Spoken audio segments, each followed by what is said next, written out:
오늘 본문의 말씀을 통해서 철저한 감사, 보장된 승리라는 제목으로 하나님의 말씀을 전하겠습니다. 철저한 감사, 보장된 승리라는 제목입니다. 네, 지금 도쿄 올림픽이 한창입니다. 어제 오전 11시 기준인데요. 대한민국은 금메달 3개와 동메달 7개로 현재 세계 랭킹 7위에 랭크하고 있었습니다. 이 도쿄올림픽이 열리기까지 우여곡절이 참 많았죠. 코로나19부터 시작해서 후쿠시마 방사능 유출 문제 등 여러 가지 이슈들이 많았지만 결국 올림픽은 진행되었고 선수들의 꿈을 꺾을 수 없다라는 대의명분 아래 대한체육회는 참가를 결정하고 올림픽에 출전하였습니다. 5년이죠. 도쿄올림픽 5년 만에 열렸는데 이 금메달 하나를 바라보고 땀 흘린 선수들의 수고를 포기할 수 없다라는 게 대의명분이었죠. 벌써 이 금메달 3개는 양궁에서 쏟아져 나왔는데요. 특히 이 여자 양궁 단체전이라는 종목이 1988년도 서울올림픽에서 제정된 이후 2021년이죠.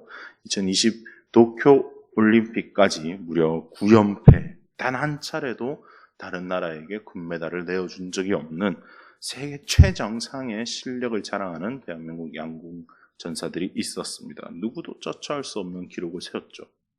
양궁 대표팀이 어떻게 이런 성적을 올릴 수 있었을까요? 좀 찾아보니까 훈련의 방식이 타의 추종을 불허할 만큼 체계적이고 남들은 하지 않는 길을 갔다라고 합니다. 예를 들어 이런 기사가 났더라고요. 도쿄에 조금 있으면 이제 태풍이 몰려온다고 하는데 대한체육회 이 양궁협회는 오히려 태풍 소식을 반겼다라고 합니다. 왜냐하면 태풍이 오나 비가 오나 눈이 오나 양궁은 쉬지 않고 했다라는 거예요. 태풍이 와도 오히려 태풍 때 훈련을 했다라고 하는 거예요. 그래서 자기네들은 태풍 적응 훈련을 한다고 비와 강풍을 뚫고 활시를 당겼던 경험이 있기 때문에 오히려 한국이 더 유리하다. 그런 기사가 났었습니다. 금메달 단 하나의 목표로 4년 동안 정말 치열하게 훈련하는 거예요. 치열한 훈련의 결과가 바로 금메달이라는 값진 결과로 돌아온 것입니다. 신앙의 여정 역시 마찬가지입니다. 영적 전쟁에서 승리하기 위해서는 철저한 훈련이 필요한데요. 그 훈련이 바로 감사라는 것입니다. 철저한 감사는 보장된 승리를 불러오는 법입니다. 오늘 본문은 그 비밀을 풀어내고 있는 본문인데요. 왜 감사가 승리를 보장하는지 함께 살펴보도록 하겠습니다. 첫 번째 주안점입니다.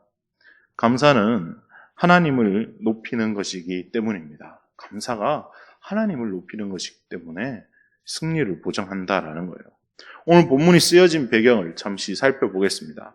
본문 1절에 보면 18편 1절에 시작하는데 보면 표제어로 이렇게 기록되어 있습니다.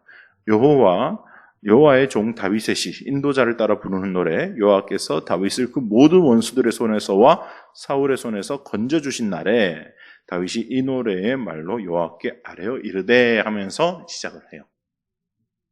즉, 이 시편 18편은 다윗이 드디어 원수들과 사울의 핍박에서 벗어났을 때 모든 고생을 뒤로하고 지금의 나를 만들어주신 분이 하나님이다라는 체험의 고백을 통해 시편을 지어 올려드렸다라는 것이죠. 다윗은 오늘 본문을 통해 하나님께서 나를 승리하게 하셨다라는 고백을 하고 있는데요. 모든 영광을 하나님께 돌리는 다윗을 발견할 수 있습니다. 본문 32절부터 50절까지 승리하게 하신 주체가 바로 하나님이다라는 것을 강조하는 다윗의 표현을 한번 살펴보면요. 32절에도 주체가 하나님, 35절에도 주께서, 39절에도 주께서, 40절에도 또 주께서, 43절에도 주께서, 47절에도 하나님이, 48절에는 주께서가 2번이나 나옵니다.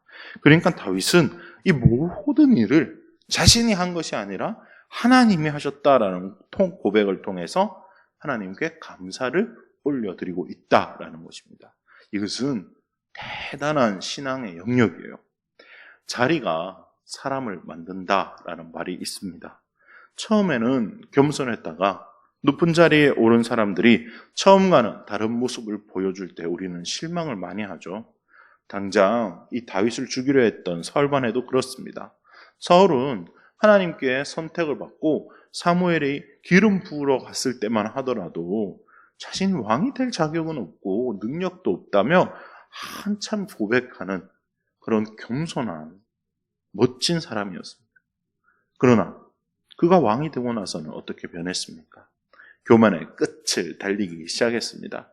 자신의 왕국이 잘 나가는 것이 자기가 왕이 되어가지고 자기가 통치를 잘해가지고 자기가 능력이 있어서 그런 거라고 착각하기 시작했습니다. 급기야 넘어서는 안 되는 선을 넘어버리죠.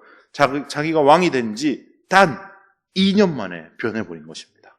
단 2년 만에 블레셋과의 전투를 앞두고 전쟁을 해야 되는데 제사를 드리고 전쟁을 해야 된다고 생각하기 때문에 제사를 드려야 되는데 사무엘이 오지 않는 거예요.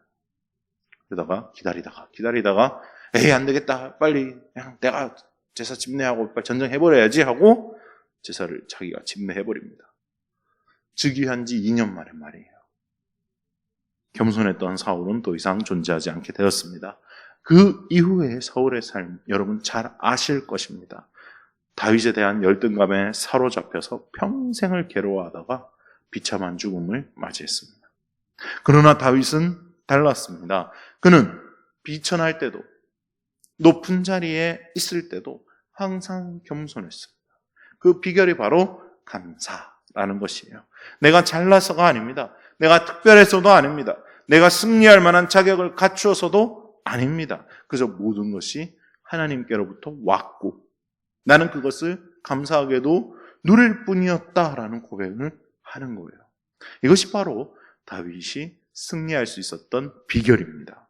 실제로 다윗은 고난의 상황 속에서 자신의 괴로움을 진솔하게 하나님께 토로했어요. 자신의 감정을 다 하나님께 올려드렸어요. 그러나 단 한 번도 하나님을 원망하거나 하나님을 배신한 적이 없었습니다. 그저 모든 상황 속에서 감사를 선택했고 그 감사의 훈련을 통해서 하나님께서 일하시고 하나님께서 높여주셨다라는 것을 고백하는 것이에요.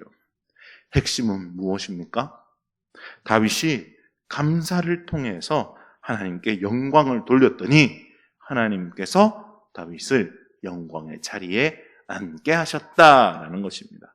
그래서 감사는 보장된 승리를 가져오는 아주 훌륭한 좋은 신앙의 훈련 방식이다라는 것이에요. 그래서 오늘 이 감사를 통해서 하나님을 높임으로 말미암아 보장된 승리를 누리시는 저 여러분 되시길 주님의 이름으로 축원드립니다. 두 번째 주안점입니다. 감사의 훈련을 계속하라라는 거예요. 감사의 훈련을 계속하라.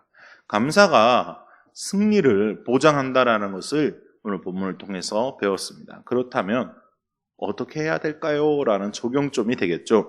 다윗이 승리할 수 있었던 이유가 감사했기 때문이라고 말씀드렸습니다. 그런데 다윗이 드렸던 감사를 살펴보면 참으로 놀라운 신앙의 깊이를 발견할 수 있습니다. 다윗은 흔히 감사할 수 없는 상황에 감사를 했던 진짜 믿음의 고수였기 때문이죠. 신앙생활 하면서 또 목회자로 살면서 이런 이야기를 종종 듣습니다. 아이고, 목사님, 감사할 거리가 없는데 어떻게 감사를 하나요? 그런데 그럴 때가 가장 감사할 때입니다. 억지로 감사를 하라는 이야기가 아닙니다. 어떤 목사님들이 또 그렇게 말씀하시기도 하시더라고요. 억지로 감사하면 감사할 거리가 생긴다. 네, 그것도 맞는 방법입니다. 하나의 방법이 되겠지만 감사에 대한 개념을 바꾸시면 감사할 거리가 없는 고난과 어려움과 환난의 때에 오히려 더 감사할 수 있게 된다라는 것이죠. 감사한 일에 감사하는 거 세상 사람들도 다 합니다. 어렵지 않습니다. 그런데 문제는 감사하지 못한 상황에서 감사를 하는 것이겠죠. 어떻게 감사할 상황이 아닌데 감사할 수 있습니까? 네, 여러 번 말씀드렸다시피 암담한 현실과 은밀한 죄악을 있는 그대로 하나님께 올려드리는 것이 감사이기 때문입니다. 다윗은 이 암담한 현실과 은밀한 죄악을 하나님께 가장 잘 올려드린 인물 중에 하나입니다. 다윗의 탄원시라고 불리는 시편들을 하나같이 읽어보면 전부 암담한 상황을 있는 그대로 하나님께 올려드리며 마지막 구절에는 항상 감사와 찬양으로 시를 맺고 있다라는 공통점을 발견할 수 있어요. 오늘 본문도 마찬가지죠. 오늘 본문도 마지막에 오늘 핵심 요절이었던 본문을 읽어보면 주께 감사하며 주의 이름을 찬송합니다. 이렇게 마지막 구절을 맺고 있습니다. 유명한 시편이죠. 또 다윗이 밧세바를 범하고 나단으로부터 책망받고 자신의 죄를 있는 그대로 하나님께 올려드리며 회개하고 다시 기회 주심을 감사하는 찐 감사를 하나님께 올려드렸습니다. 진짜 감사는 이런 것이죠. 자신의 암담한 현실과 은밀한 죄악도 하나님께 있는 그대로 올려드리는 것을 성경 감사라고 말하고 있습니다. 왜 이것이 감사입니까? 암담한 현실과 은밀한 죄악 있는 그대로 주님께 올려드리면 주님이 해결해 주시고 주님이 용서해 주시기 때문인 것이죠. 이것을 우리의 삶에 구체적으로 적용해 보자라는 것이에요. 이 감사를 연습해 보자라는 것이에요.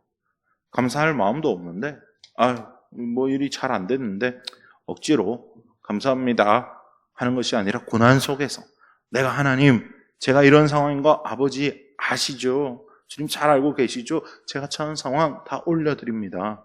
그러나 주님 이런 상황일지라도 저는 주님이 저와 함께 하심을 믿기에 감사드립니다 라고 고백하는 것이에요. 이 훈련을 지속 반복하는 것이 바로 승리의 비결입니다. 어떤 상황 속에서도 감사를 선택하는 것, 바로 다윗이 누렸던 보장된 승리의 비결이었습니다. 오늘부터 이 감사의 훈련을 지속해서 믿음의 금메달, 보장된 승리를 누리시는 저와 여러분 되시길 주님의 이름으로 축원드립니다. 이제 말씀 마무리하겠습니다. 오늘 말씀을 통해서 철저한 감사의 훈련이 보장된 승리를 가져온다라는 것을 배웠습니다. 감사는 하나님을 높여드리는 것입니다. 모든 것이 하나님으로부터 왔으며 나는 그저 감사하게도 그것을 누린 것밖에 없다라는 다윗의 고백을 통해서 하나님이 하나님 되심을 인정하고 겸손하게 나아가면 하나님께서 다시 우리를 높여주신다라는 것을 말씀을 통해서 확인했습니다. 감사를 통해서 하나님을 높여드림으로 모든 것에 승리하는 저와 여러분 되시길 주님의 이름으로 축원합니다. 또한 이 감사의 훈련은 하루아침에 되는 것이 아닙니다. 감사는 매일 반복, 지속 훈련해야 합니다. 어떠한 상황 속에서도 오히려 암담한 현실과 은밀한 죄악 속에서도 감사를 선택하며 있는 그대로 하나님께 올려드림으로 말미암아 하나님께서 일하실 수 있도록 내 삶을 내어드리는 것이 바로 승리의 비결입니다. 이 감사를 매일 훈련, 반복해서 하나님이 주시는 보장된 승리를 누리시는 저와 여러분 되시길 주님의 이름으로 축원드립니다. 이제 다 같이 찬송가 272장 하나님 앞에 올려드리고 또 기도하도록 하겠습니다.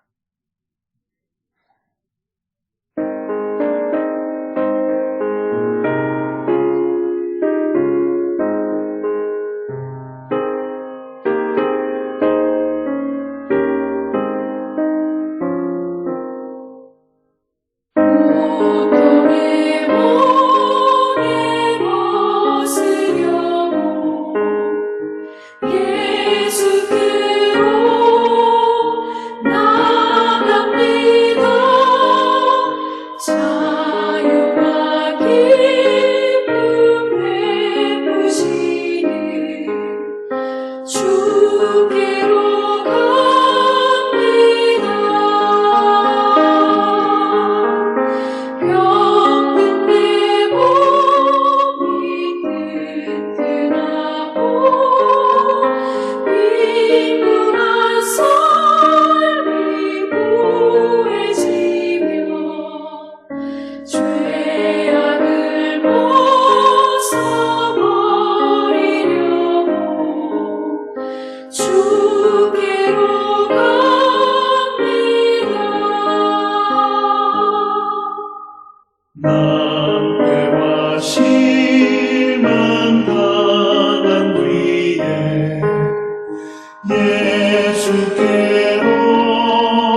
영광의 주를 배우려고 주